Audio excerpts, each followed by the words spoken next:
Christ alone, my hope is found.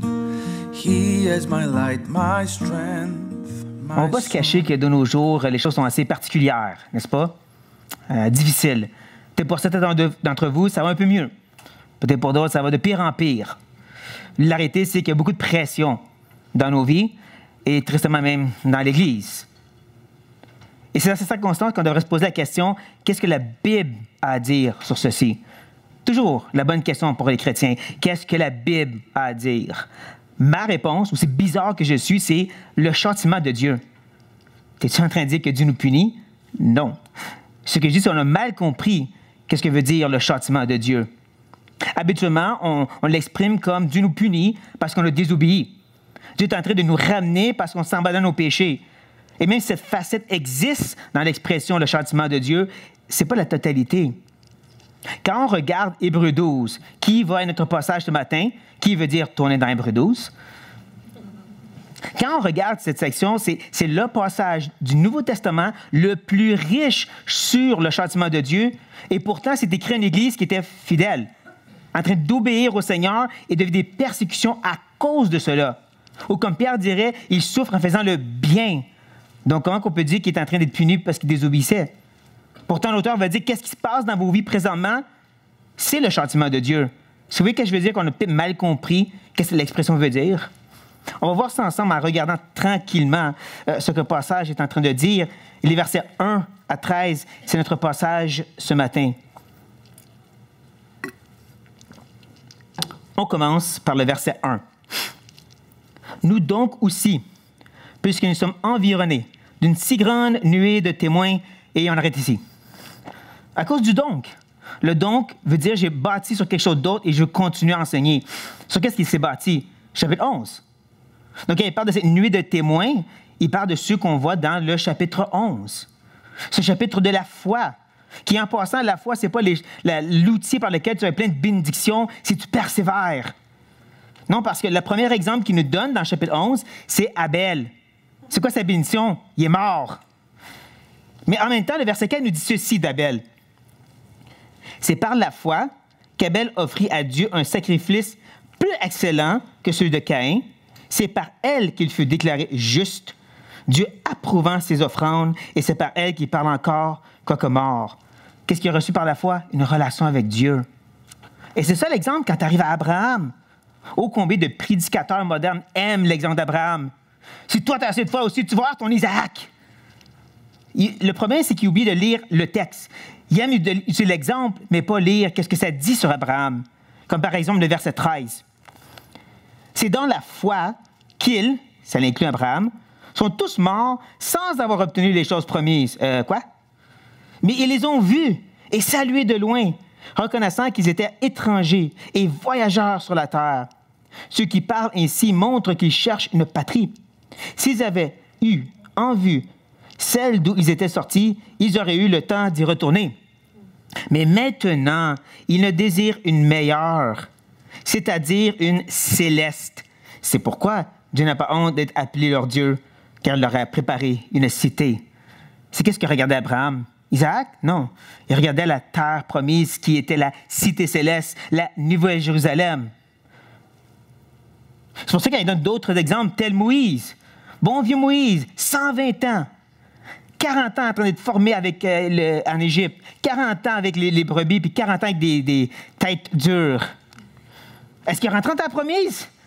Non! Mais il a quand même regardé qu'est-ce qui était vraiment important, la vraie terre promise. Et c'est pour ça qu'il donne des exemples dans le chapitre 11 de David, les grands succès qu'il a eu par la foi. Puis il donne d'autres exemples, il dit, eux, ils ont souffert par la foi. Parce que, ultimement, c'est le verset 38 jusqu'à la fin qui est important. Eux dont le monde n'était pas digne, errant dans les déserts et les montagnes, dans les cavernes et les antres de la terre, tous ceux-là, à la fois desquels il a été rendu témoignage, n'ont pas obtenu ce qu'il était promis. Dieu ayant vu quelque chose de meilleur pour nous, afin qu'ils ne parvinssent pas, sans nous, à la perfection. Voici ce qui arrive dans la nuée de témoins. Premièrement, c'est notre exemple de vivre par la foi. Tu continues à avancer et tu regardes à la cité céleste. Mais deuxièmement, ils nous attendent parce que lorsque la dernière personne rentre dans ce groupe, Là, on rentre tous dans la gloire ensemble. C'est ça que l'auteur est en train de dire. Vous regardez à leur exemple et vous regardez qu'ils vous attendent parce que lorsqu'on rentre ensemble, on rentre dans la gloire. Et c'est là qu'il va continuer en disant « Rejetons tout fardeau et le péché qui nous enveloppe si facilement. » Moi, on va arrêter encore ici. Inquiétez-vous pas, le message n'est pas 2 heures. 1h30. Non, mais sérieusement, on a tendance à lire nos Bibles trop rapidement. On connaît cette phrase-là. Peut-être que c'est un verset que vous avez mis sur votre mur, mais combien prend le temps d'arrêter et méditer sur ce que ça dit? C'est ce que l'auteur est en train d'appeler à ses lecteurs. Il faut comprendre, le verset 1, c'est la fondation de tout le reste de l'argumentation qui est après nous. C'est sur ceci que tout le reste va être bâti. Donc, de comprendre ceci fait dire que tout le reste va pouvoir être fait. De là pourquoi je dis que c'est important de s'arrêter et de réfléchir à qu'est-ce que le texte est en train de dire. J'aime illustrer le passage qui est devant nous de cette façon. La grande compétition ou les Olympiques. Parce qu'il parle justement de la course, une compétition aux Olympiques. Donc, le verset 1, ça serait le moment où tu rencontres l'entraîneur, le coach, puis qui t'explique comment il va justement te former. Puis les habitudes que tu dois changer dans ta vie, l'alimentation qui doit changer pour que tu puisses devenir un champion. Ensuite, les versets 2 à 4, c'est l'entraînement en soi. C'est ce moment où est-ce qu'il t'exhorte pendant que tu t'entraînes.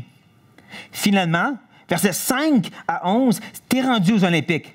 Tu es dans la grande compétition, mais tu as perdu. Tu en as perdu une coupe. Il t'en reste une dernière, et c'est là que le coach te donne le pep talk. Hein, la grande conversation pour essayer de t'encourager. Je vais prendre une autre illustration des Olympiques. Tu es dans le match de boxe, ronde après ronde, tu te mets à terre. Tu es rendu au dernier. Tu es assis dans le coin, c'est temps de la pause. Le coach, il rentre, puis justement, il donne le pep talk pour que tu arrives au verset 12 et 13 et tu ailles gagner le match. C'est ça le texte qui est devant nous. Donc encore, le verset 1 est de grande importance parce que c'est sur ça que tout le reste va s'accomplir. As-tu le bon entraîneur? Est-ce qu'il donne une bonne formation pour que tu puisses te rendre aux Olympiques? C'est pas rendu là-bas que tu vas gagner, c'est qu'est-ce qui se passe au verset 1. Donc, il dit de rejeter tout fardeau. On sait très bien ça, hein? Enlever les choses, si on étudie notre vie. Combien le met vraiment en pratique? Soyons honnêtes, combien vraiment on prend le temps de rechercher ces fardeaux et de les enlever de notre vie? Pas exagéré quand même, hein? Je ne veux pas prendre le temps de donner des exemples particuliers de fardeaux parce que je sais comment les cerveaux chrétiens fonctionnent. J'en ai un depuis 28 ans. D'un côté, on est content quand l'exemple est donné, ce n'est pas un de nos exemples à nous. Ce n'est pas des choses que moi j'ai dans ma vie. De l'autre, si c'est quelque chose que je nomme que vous avez dans votre vie, c'est un légaliste, je ne l'écoute pas. De façon ou d'une autre, on ne veut rien savoir des exemples. Ce qui est intéressant, justement, de l'expression dans le grec, il veut littéralement dire couper le gras. Vous avez vu les gens qui courent? C'est que du muscle. D'avoir du gras peut te ralentir. Vous avez sûrement déjà entendu, dans ce temps-là, il courait nu. Tu enlèves tous les fardeaux, les empêchements possibles. On le sait, mais on ne veut pas le vivre. Hein, on dit, justement, j'ai été racheté à un grand prix. J'appartiens au Seigneur, mais je ne veux pas trop nécessairement capoter non plus. Hein? On devrait se poser quelques questions en rapport avec les fardeaux à la place. Comme, cette chose dans ta vie, peu importe ce que c'est, est-ce que ça te rapproche de Dieu? Est-ce que ça t'aide à nourrir ta relation avec le Père? Ça te permet-tu de prendre ta croix, mourir à toi-même et suivre Christ? Sinon, pourquoi c'est dans ta vie exactement? Encore, on le dit, j'ai été racheté à un grand prix, je lui appartiens, je suis son serviteur, son esclave, son doulos. Donc, pourquoi tu as des choses dans ta vie qui ne sont pas pour le maître? Oh! Encore, on ne veut pas nécessairement entendre ça. Et c'est pour ça que l'auteur ajoute « et le péché qui nous enveloppe si facilement ». L'expression ici parle vraiment d'un linge moulant. Ça prend la forme du corps. C'est pas juste l'idée que des péchés extérieurs que tu dois t'empêcher de faire. C'est les gros péchés sales, arrête de faire ça. Ça parle du fait que le péché qui est intégré dans ta personne, connecté à ton ADN, donc tes intentions, tes désirs, tes pensées, tes actions, sont infectés par le péché. Ou qu'est-ce qu'on appelle la nature pécheresse, qui est toujours en nous. Notre frère Jacques parle de ceci. Si vous voulez juste avancer un petit peu, dans le chapitre 4 de Jacques.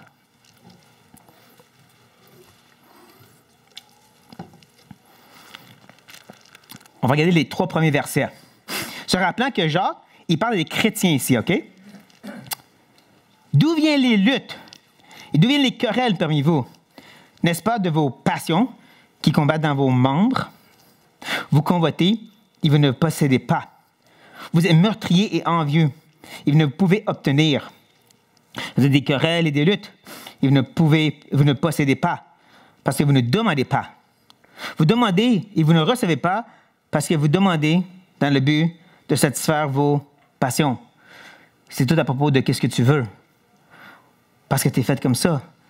Paul va sûrement parler de cette lutte qui existe entre te livrer à l'esprit ou te livrer à la chair. C'est une réalité à cause du péché qui est en nous. Encore notre frère Jacques, si on recule juste au chapitre 1, il va dire, dans versets 13 à 15, que personne, lorsqu'il est tenté, ne dise « C'est Dieu qui me tente ». Car Dieu ne peut être tenté par le mal, il ne tente lui-même personne. Mais chacun est tenté quand il est attiré et amorcé par sa propre convoitise.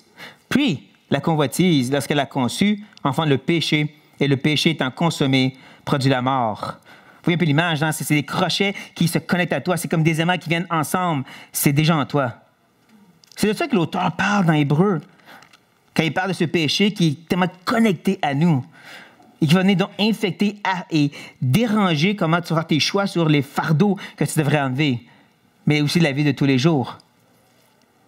C'est de reconnaître cette tendance en nous qui doit être mise à mort pour qu'on puisse ensuite et courons avec persévérance dans la carrière qui nous est ouverte. Comme je l'ai dit, le verset 1, c'est vraiment la fondation de tout l'argument qui vient. Et on va retrouver ici deux mots, deux expressions qui vont revenir encore et encore à travers le texte. Des fois, c'est des synonymes, des fois, c'est littéralement le même mot et qui peut être traduit différemment dans vos Bibles. Comme premièrement, persévérance. Des fois, il va être traduit par souffert, endurance, porter ou supporter. Mais l'idée, c'est vraiment de continuer à avancer sur le fardeau de la réalité. Et quand tu penses juste à ça, là, le fait que tu dois continuer juste avec ta réalité à toi, pourquoi tu as accroché des fardeaux à ça? Parce que tu penses que tu es vraiment fort? Imaginez-vous un coureur qui arrive justement à la ligne de départ avec un sac à dos rempli de poids. Non, mais je suis fort pour ça. Non, tu es un imbécile. Enlève ton sac à dos. Tu vas perdre. Non, mais on rit, mais on fait la même chose, n'est-ce pas? C'est ça le problème. On a un appel ici à persévérer, à continuer, qui va revenir, comme je dis, encore et encore. Et deuxièmement, il y a cette idée que cette carrière qui est ouverte devant nous, qu'est-ce que tu vois? Hein, la ligne d'arrivée que tu vois, que tu veux viser, parce que c'est ça le but, aller à la ligne d'arrivée. Cette idée de regarder, de voir, va revenir encore et encore. Et la première chose qu'on doit regarder dans notre entraînement, c'est le verset 2. Ayant les regards sur Jésus, le chef et le consommateur de la foi.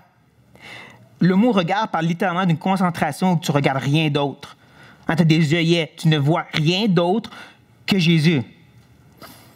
Et il nous présente Jésus comme l'exemple à suivre. Quand il parle de chef ou auteur et consommateur de la foi, il ne va pas de l'œuvre pour nous régénérer. Il parle de son œuvre qu'il a faite il y a 2000 ans.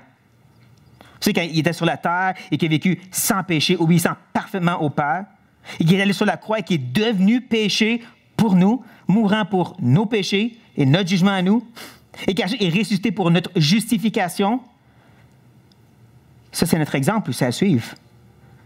C'est là que l'auteur veut s'enligner. On regarde à cet homme qui est amené au point de presque être découragé et arrêter le jardin de Gethsémani, mais qui continue ensuite, et qui s'est rendu jusqu'à la croix, qui s'est rendu jusqu'à la mort. Et comme il continue à dire, qui, en vue de la joie qui était réservée, a souffert la croix. Le mot souffert ici, en tout cas pour ma traduction, c'est le même mot persévérance, en passant. C'est cette idée, justement, il a porté, littéralement, il a porté le morceau de bois jusqu'à la mort, mais aussi il a porté nos péchés, le jugement de Dieu, la pleine coupe de sa colère sur la croix. Dans ce sens-là, il a persévéré, il a porté jusqu'à en mourir. Comment qu'il a fait? Il a regardé, encore une fois, la vue était sur la joie qui était réservée, assurée pour lui. Il regardait qu'est-ce qu'il attendait. Justement, le verset termine en disant « Et s'est assis à la droite du trône de Dieu. » Comprenez, ça, c'est pas pour Jésus qui dit ça, c'est pour les auteurs, les lecteurs et pour nous. Pourquoi? Parce que la Bible nous dit que nous sommes déjà assis avec Christ à la droite du Père. Parce que nous sommes en Christ, parce que nous sommes déjà citoyens des cieux.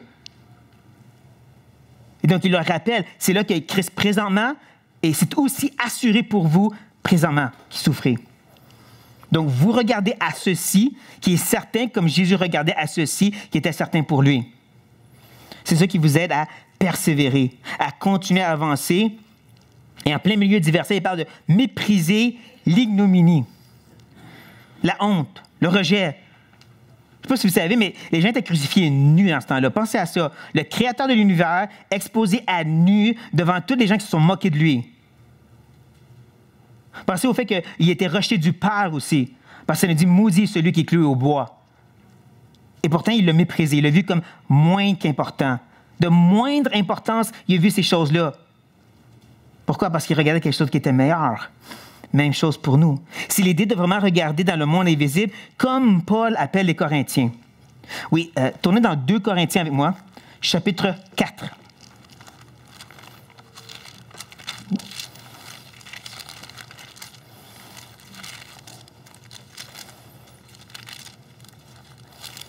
On va regarder la fin du chapitre 4.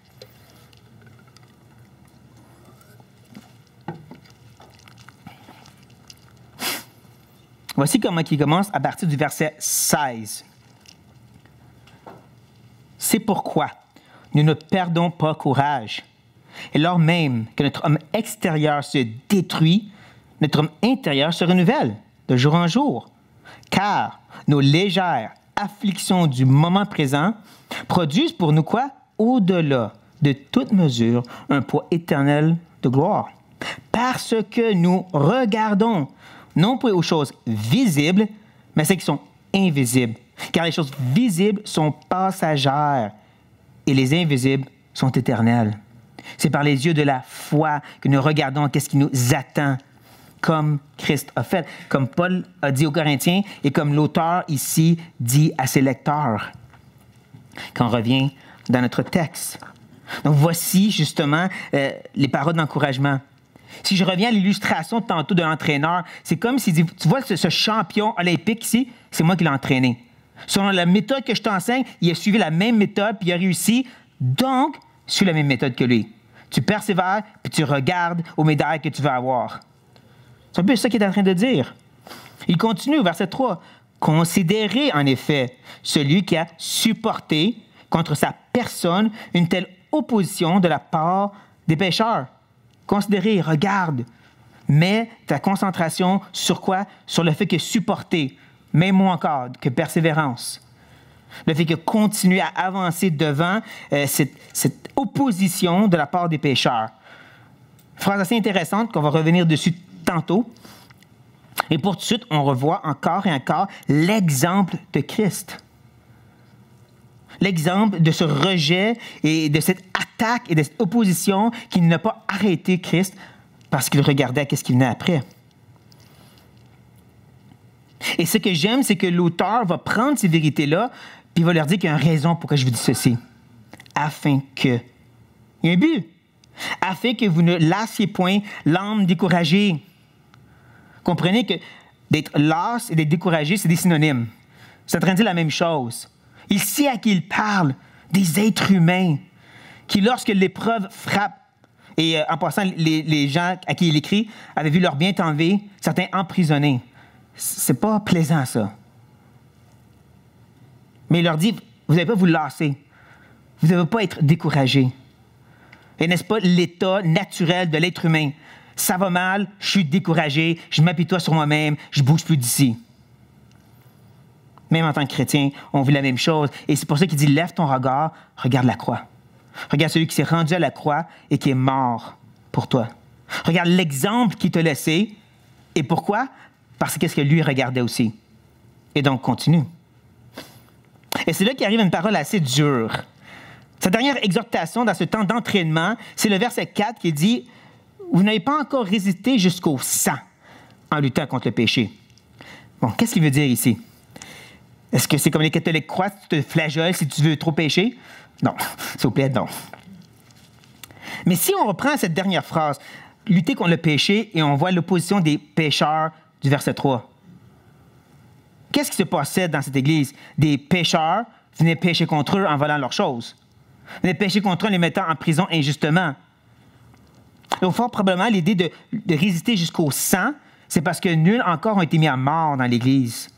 Nuls sont rendus à ce point qu'ils ont été torturés ou sont été mis à mort pour le nom de Christ. Donc, c'est pour ça qu'il dit, vous n'avez pas encore lutté jusqu'au sang. Vous n'êtes pas rendu au point de martyr. Pourquoi vous abandonnez?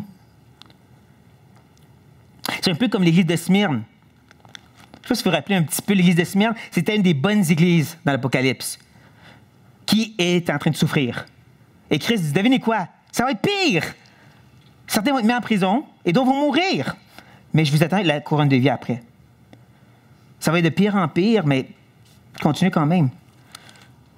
J'entends justement dans le verset 4 la même chose.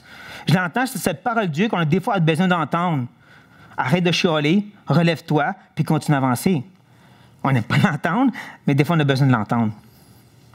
Si je reviens encore à l'image d'un entraîneur, disons que justement, cette personne-là, nous-mêmes qui est en train de s'entraîner, on n'est pas capable de battre le record. Tu sais, le record, là, que si tu ne bats pas ça, oublie les Olympiques. Puis tu dis, je ne suis pas capable. Et c'est là que justement l'entraîneur s'assied avec toi et dit, écoute, si tu n'es pas donné au point que tu en as vomi tellement tu t'es entraîné, si tu n'es pas donné au point que tu t'es évanoui rendu à la ligne d'arrivée, arrête d'être découragé. Continue. Ça, c'est la dernière parole qu'il leur donne avant qu'on est transporté maintenant aux Olympiques. Avant qu'on est rendu à ces grandes compétitions où ça va mal. Comme j'ai dit, tu es en train de perdre.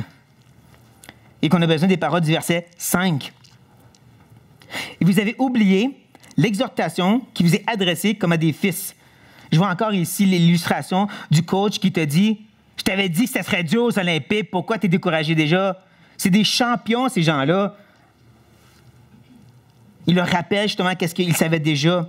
« Mon fils, ne méprise pas le châtiment du Seigneur et ne perds pas courage lorsqu'il te reprend. » C'est ici qu'on va définir un mot, châtiment. Le mot grec ici parle littéralement d'entraînement ou de discipline que les parents font avec leurs enfants. Oui, ça peut inclure la correction corporelle, mais c'est pas tout. Si tu penses que ton rôle de parent, c'est juste de donner une fessette à tes enfants de temps en temps, tu es un mauvais parent. Désolé de vous le dire. Non, on comprend, c'est l'idée que tu es en train de les éduquer pour qu'ils deviennent des hommes et des femmes de Dieu. C'est ça le mot châtiment ici. C'est ça que le mot veut dire. C'est de l'éducation, c'est de l'instruction, c'est de la discipline. C'est pour ça qu'il dit d'un côté, il ne faut pas que tu le méprises. Tu le vois comme rien. Moi, je n'ai pas besoin. Moi, j'ai grandi dans une famille chrétienne, tout va bien pour moi, je n'ai pas besoin de cette discipline du Seigneur. Oh non, tu en as besoin. Et de l'autre côté, il ne faut pas aussi perdre courage de ce qu'il te reprend. Un mot qui parle vraiment d'exposer la culpabilité. En deux mots, quand justement Dieu te montre que des péchés dans ta vie, tu dois changer. Tu te pensais vraiment hot, mais du monde, non, tu as encore plein de problèmes. Ne sois pas découragé face à ça. C'est pas tant de t'apitoyer sur ton sort et de te frapper la poitrine à terre. Car, verset 6 nous dit, « Le Seigneur châtie celui qu'il aime. Il frappe de la verge tous ceux qu'il reconnaît pour ses fils. » C'est un acte d'amour qui se passe dans ta vie présentement. C'est un acte d'amour. C'est ça qu'il leur dit. C'est que Dieu vous aime trop pour te laisser tel que t'es. N'est-ce pas beau? C'est pour ça qu'il continue au verset 7 en disant « Supportez le châtiment. » Encore, persévérance. Tu continues devant cette difficulté-là. À partir de ce point, il va nous donner 3 contrastes entre les pères terrestres et le Père céleste. Il commence dans le verset 7 en disant « C'est comme des fils que Dieu vous traite.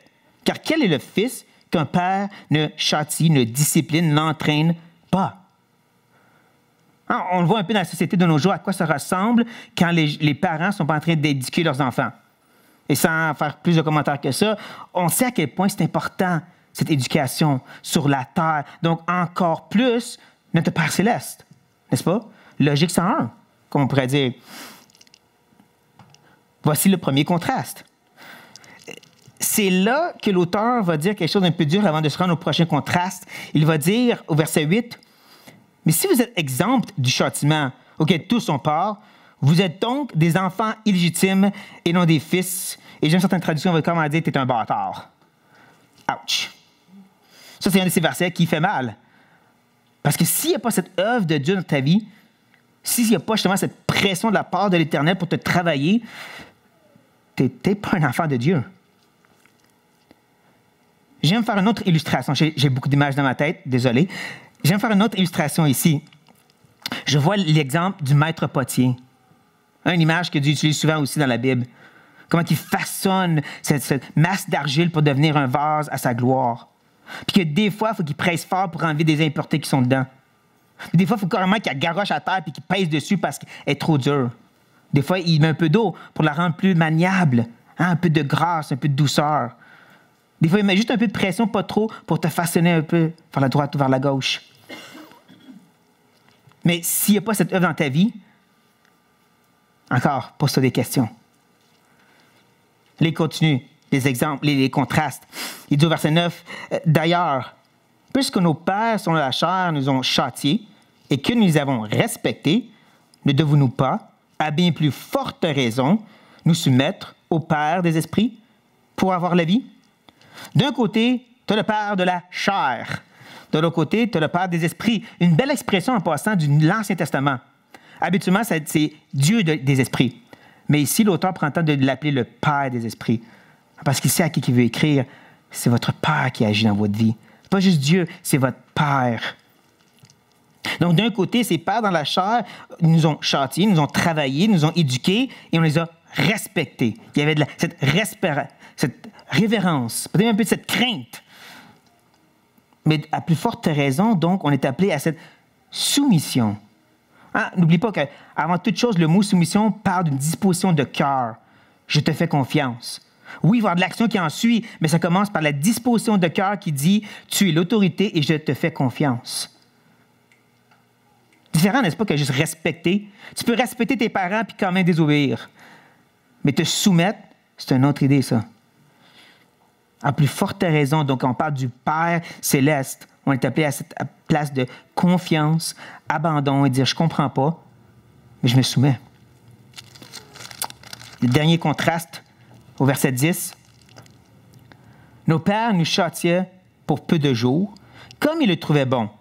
Mais Dieu nous châtie pour notre bien, afin que nous participions à sa sainteté. » Donc, d'un côté, ces pères agissent pour ce qu'eux pensent bien.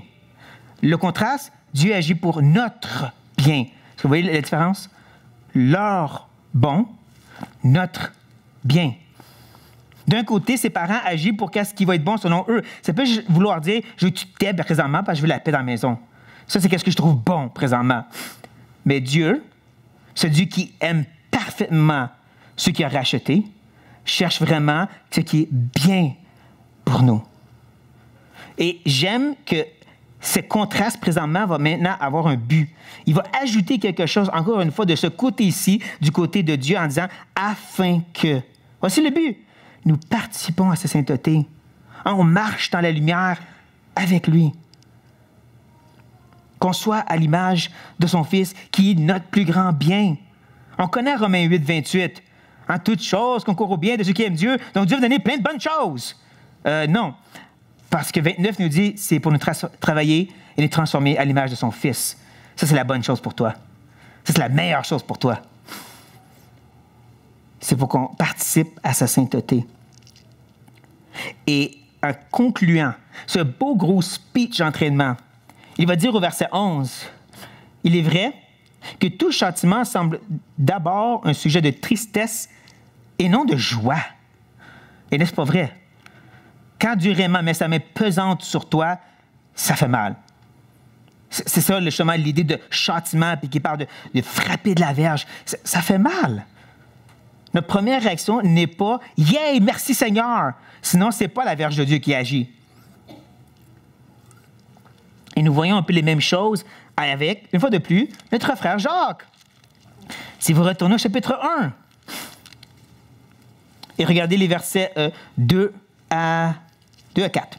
« Mes frères, regardez comme un sujet de joie complet les diverses épreuves auxquelles vous pouvez être exposés, sachant que l'épreuve de votre foi produit la patience.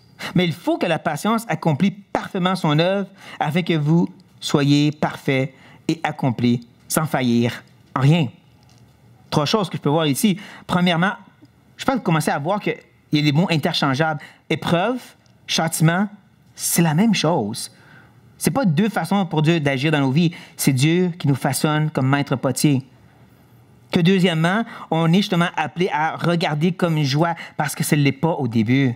Ça fait mal, mais il faut que tu mettes l'effort de dire « je fais confiance à Dieu ». Et que troisièmement, tu vas justement, dans cette patience, avoir ce fruit de la patience.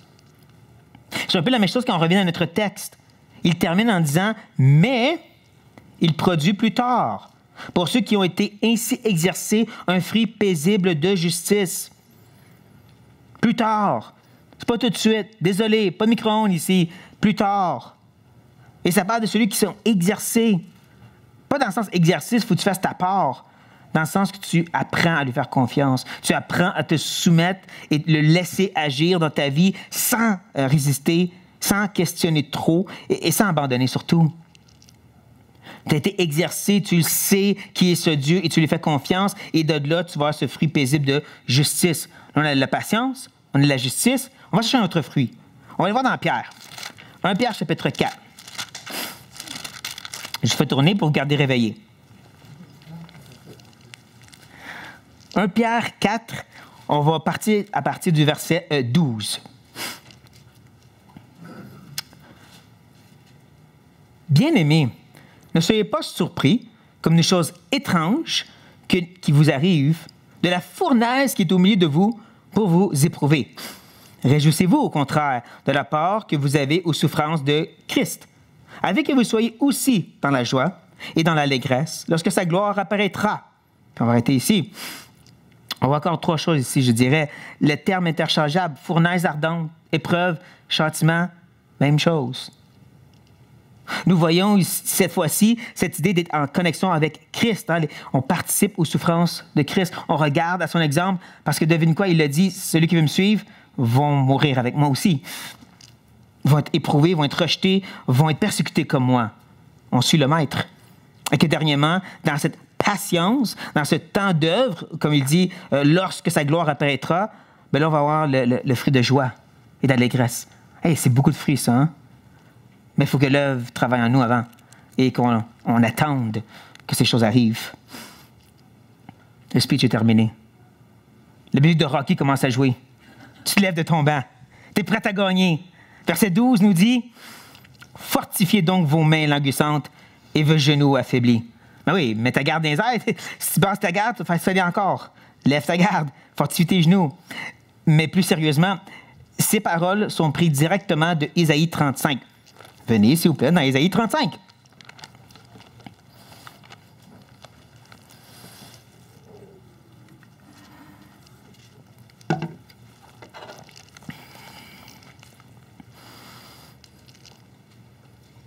Vous allez voir que le verset 3, c'est pratiquement mot pour mot les mêmes paroles. Il dit, au verset 3, « Fortifiez les mains languissantes et affermissez les genoux qui chancellent. » Là, on va continuer à aller pour savoir pourquoi et dans quel but. Dites à ceux qui ont le cœur troublé, prenez courage, ne craignez point, voici notre Dieu. La vengeance viendra, la rétribution de Dieu. Il viendra lui-même et vous sauvera. Alors s'ouvriront les yeux des aveugles, s'ouvriront les oreilles des sourds. Alors le boiteau sautera comme un cerf et la langue du muet éclatera de joie. Car des eaux jailliront dans le désert et des ruisseaux dans la solitude. Vous comprenez qu'il parle de la première venue de Christ ici, hein? Son ministère en tant que sauveur. Donc, c'est déjà arrivé, ça. À ce point-ci, l'auteur, il peut en train de parler de la première venue de Christ, mais son retour. Quand il parle de lever les bras et de continuer à courir, c'est parce que tu veux sauter dans ses bras à Jésus qui est en train de s'en venir pour nous chercher. C'est que tu regardes la ligne d'arrivée, que tu vas aller prendre cette couronne de vie et la mettre à ses pieds, parce que c'est à lui seul la gloire. Et il continue, il nous explique en disant « Et suivez avec vos pieds des voies droites, afin que ce qui est boiteux ne divise pas, mais plutôt se raffermisse. » C'est quoi ça, des voies droites? Ben, c'est des voies aplanies, c'est des voies certaines, c'est des voies de la foi, si vous voulez. C'est ça qui va nous raffermir. On sait très bien, n'est-ce pas, que quand tu es fatigué, tu as la misère à lever tes pieds, tout obstacle devant toi, tu veux les enlever. Parce que c'est facile à t'accrocher puis à être boiteux, comme ça dit ici. Mais quels sont encore ces chemins aplanis pour nous, les chrétiens? La base. Lis, prie, communion. Right? Retourne à la base. Retourne à ce chemin que tous les chrétiens devraient connaître très bien maintenant. Tu reviens à ce qui est certain, comme il dit, ces chemins qui sont droits et sécuritaires. Tu reviens à ces choses. C'est ça que l'auteur est en train de nous appeler à faire. Et c'est pourquoi je dirais, pour n'importe qui présentement qui est dans ce temps d'épreuve, accablé, tanné, non mais je suis plus capable. 3 choses, comme l'auteur nous dit. Premièrement, tu regardes à Christ. Parce que l'Épître aux Hébreux nous dit aussi que Christ a souffert en toutes choses, a été éprouvé, tenté en toutes choses, sans succomber. Ça ne veut pas dire qu'il est froid et différent de nous. Au contraire, il peut compatir avec nous. Parce qu'il est la source de la compassion, même il est Dieu. Donc on peut s'approcher du trône de grâce avec certitude. Rappelez-vous du jardin de Gethsémani. Dans Matthieu, là, quand ça parle du fait qu'il est allé pour prier, littéralement, ça dit qu'il a trébuché tellement sur le poids du péché, et c'est pour ça qu'il est tombé en prière. Et dans ce moment-là, il a dit justement que cette coupe passe loin de moi. T'es plus capable. Mais n'oubliez pas la deuxième prière, hein? Si cette coupe ne peut pas passer loin de moi. Et j'aime bien ce que M. R.C. Sproul il dit sur cette phrase. La prière, c'est vraiment, si c'est pas possible, donne-moi la force, donc de la prendre la coupe. C'est pour ça que l'Épître aux Hébreux peut nous dire que Dieu a répondu à sa prière. Pas la première, la deuxième. Dieu a donné la force de prendre la coupe pleinement et totalement comme il peut nous aider. Sa grâce nous suffit. Sa force est rendue parfaite dans notre faiblesse. Rabbi, c'est pas qui dit ça, hein? Celui qui avait les chars dans la chair, et à ce que je peux comprendre, il l'a eu pendant tout son ministère. Il n'y a pas eu de délivrance. Il a juste eu la grâce de Dieu jusqu'à la fin de sa vie. Pensez à ça. Et reconnaissez tout ce qui se passe dans votre vie présentement. Sans exception, c'est la part d'un Dieu qui vous aime. Du Père des esprits, qui agit pour votre plus grand bien. Oubliez les causes secondaires, Satan, la chair. Non, Dieu est l'auteur de ces choses pour vous forger, pour vous travailler et transformer à l'image de son Fils. C'est pour ça qu'il ne faut pas trop se concentrer sur qu'est-ce que je dois faire donc? Quel péché je dois arrêter? S'il y a du péché, ne t'inquiète pas, Dieu va te le montrer, il est bon pour ça.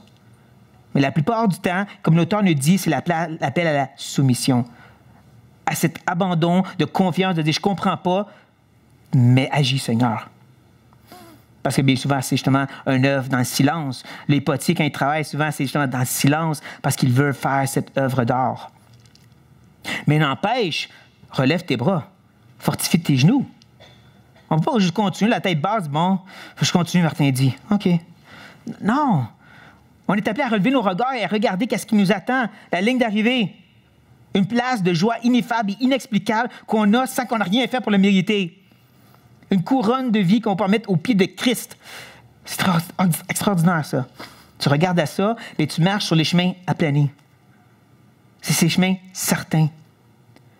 Il n'y a pas de méthode par excellence, de trucs certains pour la sanctification, pour la marche chrétienne. N'empêche que des bonnes choses de base, comme de se prêcher l'Évangile à tous les jours, se rappeler que Christ est mort pour mes péchés et qu'il est ressuscité pour ma vie éternelle. À se rappeler ces 3 parties du salut. J'ai été sauvé, j'étais en train d'être sauvé, je vais être sauvé. De se rappeler, je suis en Christ. Donc, le Père m'aime comme si je serais le Fils parce que je suis dans le Fils. Est-ce que vous comprenez l'amour que le Père a pour le Fils? Vous avez déjà lu en Bible, c'est extraordinaire et c'est pour chacun de nous. Wow! Ça, c'est bon de se le prêcher, de se le rappeler dans ces moments de découragement. Mais comme j'ai dit aussi, c'est de revenir à la parole, en des bons livres ou des sermons qui prêchent la parole, parce qu'il y a des livres chrétiens qui ne le font pas, donc revenez à la parole. C'est de revenir à cette communion avec Dieu et avec les frères et sœurs aussi. Vous savez, Dieu nous a donné un outil extraordinaire pour ceci. Il s'appelle le téléphone. Le téléphone, tu mets des sermons dedans, des livres audio, tu mets la Bible même. Puis si ça ne tente pas de lire la Bible, tu peux l'avoir audio en plus. Mais avec le téléphone, tu peux appeler un frère ou des sœurs puis dire « On peut-tu prier maintenant? » Même si tu restes chez toi. Par le téléphone, tu peux texter puis dire « Prie pour moi, ça ne va pas bien présentement. » Puis des douzaines de personnes prient pour toi. Incroyable, n'est-ce pas? Mais soyons honnêtes pour dire, on ne le fait pas habituellement. On aime se refouler sur soi-même. Je sais, je suis l'expert du refoulement. L'expert de « je vais passer l'épreuve tout seul ». C'est juste dernièrement, de ces dernières années, que le Seigneur me montre de m'appuyer sur les autres. Pas pire, ça a pris 25 ans pour que je comprenne. Puis il dit que les hommes apprennent slow. Non, 25 ans. J'ai appris justement à m'appuyer sur les fagneurs et les feignes. Ça, c'est les frères qui savent pas ça. Prenez le temps d'aller leur dire salut. C'est des bons frères. mais sérieusement, on revient à ce chemin aplani. Mais je dirais maintenant de l'autre côté, si ça va bien dans ta vie présentement, non mais je suis en feu pour Dieu, je cours, j'ai devancé tout le monde, là. Je le vois, la ligne d'arrivée n'est pas loin. Donc, je n'ai pas besoin du châtiment de Dieu. Tu te trompes et tu es orgueilleux. Et Dieu résiste aux orgueilleux, mais il fait grâce aux humbles. Il t'aime assez pour t'écraser la face à terre. C'est ce que je dirais. Donc, tu as aussi besoin des 3 points. Parce que Christ a appris l'obéissance par la souffrance. Pensez à ça, là. Le Fils de Dieu, Dieu incarné, Dieu parfait, a appris l'obéissance par la souffrance. Toi, tu penses que tu es mieux que lui? Que toi, tu n'auras pas besoin d'apprendre par la souffrance? Tu es pas mal orgueilleux. Tu es mieux de te repentir tout de suite. Non, tu as besoin de reconnaître que Dieu doit agir dans ta vie parce qu'il y a plein de choses qui doivent travailler, comme ton orgueil, ton entêtement, ton autosuffisance, mais aussi toutes sortes de choses que tu ne veux pas reconnaître et réaliser. Que bien souvent, tu te dis, j'ai pas de problème avec ces péchés-là, jusqu'à temps que Dieu met la fournaise au maximum, puis il te montre que, oh oui, tu en as des problèmes avec ces péchés-là. Parce que Dieu nous aime trop pour nous laisser comme ça. Parce que Dieu est justement à l'œuvre pour châtier tout enfant qui reconnaît. Encore, si ce n'est pas le cas pour toi, pose-toi des questions. Oh, mais moi, j'ai eu des épreuves, là, mais j'ai passé à travers sans problème. C'était peut-être pas la main de Dieu. Parce que devine quoi? Quand la main du Tout-Puissant pèse sur toi, ça fait mal. On l'a vu passage après passage. Prenez la Bible au complet d'Israël jusqu'à maintenant. Quand Dieu est en train de te façonner, ça fait mal. Parce qu'il est en train de nous transformer à l'image parfaite de Jésus-Christ. Et devinez quoi? Il n'y a personne dans la salle ici qui est à l'image parfaite de Jésus-Christ. Je m'en fous si tu es un bon petit chrétien qui a vécu dans une bonne petite famille chrétienne toute ta vie puis qui n'a jamais fait de gros péchés sales. Je m'en fous si tu es un pilier dans l'Église depuis 30 ans. Personne ici est à l'image parfaite de Jésus-Christ. Et donc, Dieu doit continuer son œuvre pour nous façonner par ses mains puissantes. Et donc, reconnais que tu as aussi besoin de ce chemin aplani. Ce n'est pas le temps d'aller courir par les chemins plus difficiles et faire du parcours un peu partout, là. Reviens ici où est-ce que c'est aplani. Mais c'est pas vrai que quand ça va bien dans notre vie, qu'on a tendance à moins lire la Bible puis moins prier. Je n'ai pas autant de besoin. Ça va bien. Au contraire, c'est là que tu en as besoin de te faire reprendre par la parole de Dieu. Si tu es vraiment en feu, comprends quelque chose, tu n'es pas supposé devancer tout le monde, c'est parce qu'il faut que tu reviennes en arrière puis t'aides les autres à avancer maintenant. Porter les fardeaux les uns des autres, par ainsi on accomplit la loi de Christ. La Bible nous dit que les forts, leur but d'être forts, là, c'est pour aider les faibles, pas pour être hot. Non, tu as besoin justement de reconnaître ce chemin aplani et d'être avec les autres pour avancer et d'arriver ensemble. Donc, que Dieu vienne à notre secours dans notre faiblesse autant que dans notre orgueil. Prions. Père, avant toute chose, je veux m'approcher de toi pour ceux qui souffrent, pour ceux accablés, tannés et plus capables. Ceux qui souffrent en silence comme ceux qui crient présentement pour de l'aide. Que ta grâce, Seigneur, les soutienne et les relève dans ta bonté. Père, que tu t'approches d'eux et que tu parles à leur cœur comme seulement toi tu peux faire. Restaure leur âme, ô Éternel. On prie certainement que tu délivres, que tu guéris, si telle est ta volonté, mais on prie que tu les soutiennes et qu'ils persévèrent par ton aide et ta force.